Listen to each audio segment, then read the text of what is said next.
1st, 1948, you have an experienced World War II pilot named George Gorman, who's out near Fargo, North Dakota. He's flying a P-51 Mustang, and as he's coming back toward the base, he sees this light in the distance that very rapidly zooms toward him.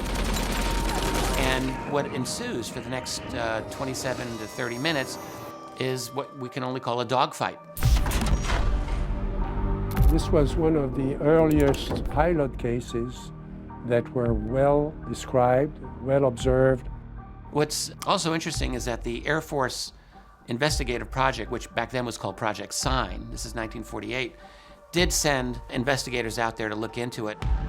J. Allen Hynek was a professional astronomer with very excellent scientific credentials. He was working at Ohio State University and was contracted starting in 1948 to work with the Air Force to provide astronomical explanations for some of their flying saucer reports.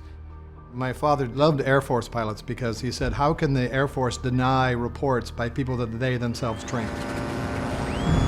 Years later, a drawing that Gorman made of the encounter was declassified. And it shows that you've got an experienced, seasoned World War II fighter pilot who's dealing with a light phenomenon that is clearly outperforming his aircraft.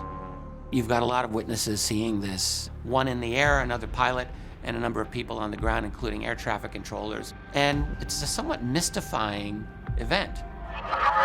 The Air Force ended up explaining it as a combination of looking at planet Jupiter and a weather balloon, which in retrospect does not make any sense. And Hynek was very skeptical of that explanation.